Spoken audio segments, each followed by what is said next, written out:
ক্ষেত্রে দেখা যায় যে রাজনৈতিক সবাই জানে এখন অপরাধ করলে যেটা সেই ফাঁক দিয়ে ঠিক বেরিয়ে চলে আসবে।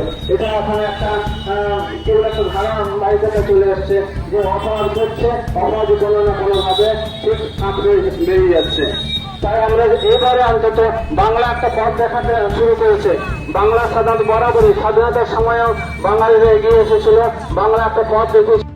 নাটকে কবিতায় কবিতায় যেভাবে আজকে আন্দোলন আজকে মুখরিত হচ্ছে তা সত্যি অভাবনীয় এবং আমরা অত্যন্ত নিশ্চিত যে এই আন্দোলন কিন্তু আরো সংগঠিত হবে।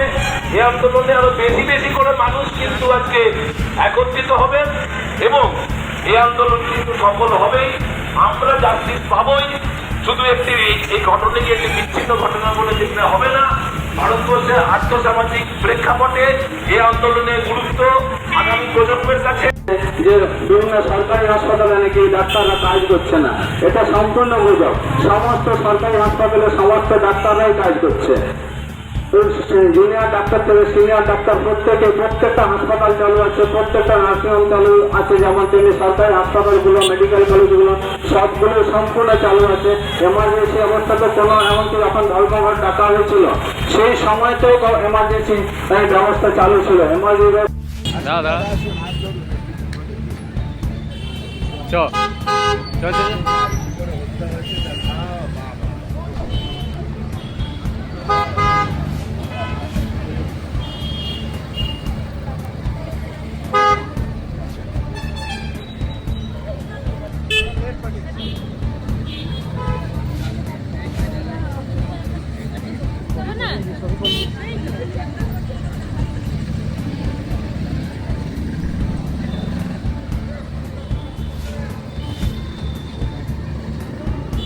ক্ষেত্রে দেখা যায় যে রাজনৈতিক সবাই জানে এখন অপরাধ করলে যেটা সেই ফাঁক দিয়ে ঠিক বেরিয়ে চলে আসবে।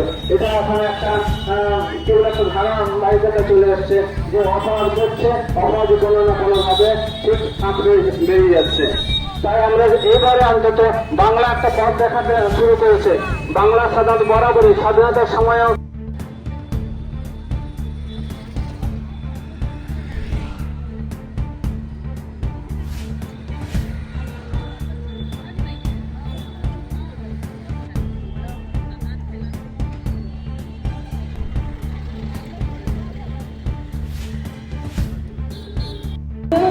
আমরা ওখানে জমায়েত হব, স্মরণ করবো একদিকেই কোনো আজকে দেখলাম মানববন্ধন করে প্রতিবাদ জানালাম। মানববন্ধন করে আমরা পুরো শুধু এখানে যে মানববন্ধনটা হলো আপনারা যা দেখলেন, আমাদের রানীগঞ্জে একটা সমন্বয় কমিটি হয়েছে। যে সমন্বয় কমিটির চেয়ারম্যান কিন্তু আমরা নই। এই সমন্বয় চেয়ারম্যান হলে আমাদের শ্রী গৌতম ঘটক পুরো প্রধান ছিলেন। ওনার আন্ডারে আমরা প্রত্যেকটা organisation, Lions Club, Rotary Club এবং আমাদের বিসিডিএ, তারপরে আমাদের মেডিকেল রিপ্রেজেন্টেটিভ গ্রুপ এবং বিভিন্ন ক্লাব, আমরা সবাই একসাথে এই গ্রুপে গিয়েছি। আজকে আমাদের জুনিয়র ডক্টর যারা আন্দোলনে রয়েছে দীর্ঘদিন, তারা কষ্ট করে তারা ওই মেঝেতে বসে বসে দিন কাটাচ্ছে, তারা আজকে ঘোষণা করেছিল যেহেতু আজকে তিলোত্তমার 1 মাস পূর্ণ হয়ে গেল তার মৃত্যুর, কোনো কিরানা নেই, কোনো বিচার নেই, আর প্রমাণের ধামাচাপার অজস্র উদাহরণ। প্রশাসন নির্লিপ্ত, পুলিশ নির্লিপ্ত।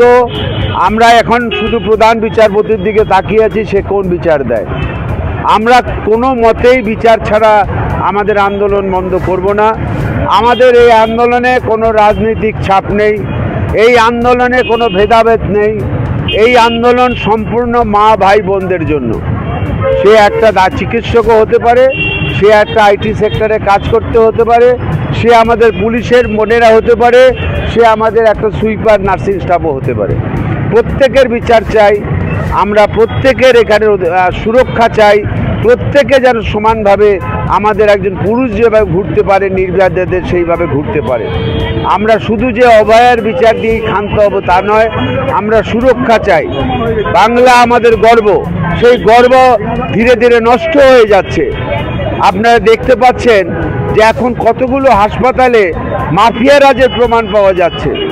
লজ্জা লাগে বলতে সে মাঝি যে আমাদেরই কিছু চিকিৎসক যুক্ত, তারা আইডেন্টিফাই হয়ে গেছে, পেপারে খবরে বিভিন্ন জায়গা তাদের নাম বেরোচ্ছে, কিন্তু আমাদের প্রশাসনের কোনো হেলদোল নেই, তাদের বিরুদ্ধে কোনো ব্যবস্থা নেওয়া হচ্ছে না। আপনারা আজকেই খবরে জানতে পেরেছেন যে মার্ডারটা হয়েছে, প্রবাবলি সেটা সেমিনার রুমে হয়নি, যেটা সিবিআইয়ের ধারণা। নৃশংস হত্যা, নৃশংস মার্ডার, যে মেয়েটি তার একটা উজ্জ্বল ভবিষ্যৎ পড়েছিল সেটা নষ্ট হয়ে গেল, আমরা তার প্রতিবাদ জানাই। আজকে মানববন্ধনের মাধ্যমে আমরা বোঝালাম যে আমরা সুশৃঙ্খলভাবে এই প্রতিবাদ জানাচ্ছি। সকালে আমরা অভয়া ক্লিনিক করেছি, এই অভয়া ক্লিনিক চলতে থাকবে। এটা কিন্তু সারা বিশ্বে চলছে। আজ 10টা থেকে 2টো, কানাডা থেকে শুরু করে অস্ট্রেলিয়া থেকে শুরু করে সারা ভারতবর্ষে এই অভয়া ক্লিনিক হয়েছে। আমরা রানীগঞ্জের চিকিৎসকরা কথা দিয়েছি আমরা সপ্তাহে 2 দিন করে অভয়া ক্লিনিক চালু রাখবো, সাধারণ মানুষ যাতে বিপদে না পড়ে। অপপ্রচার হবে, অপপ্রচারের জবাব আমরা দেব। আমরা বিচার চাই, বিচার ছাড়া আমাদের কাছে আর কিছু নেই। আমরা বিচারের আশায় এখনো বসে আছি। 9 তারিখে আমাদের হিয়ারিং আছে। আমরা জানি 9 তারিখে সব উন্মোচিত হবে না, কিন্তু 9 তারিখে একটা রাস্তা তো দেখাবে সিবিআই যে এই দিকে তারা এগোচ্ছে, তারপরে আমরা পরবর্তী আন্দোলন ঘোষণা করব। আমি ডাক্তার এসকে বাসু, আমি রানীগঞ্জের একজন চিকিৎসক, আমি ইন্ডিয়ান মেডিকেল অ্যাসোসিয়েশন রাজ্য শাখায় আছি, এবং আমি যে সারা ভারত যে ইন্ডিয়ান মেডিকেল অ্যাসোসিয়েশন তার কেন্দ্রীয় কমিটির সদস্য।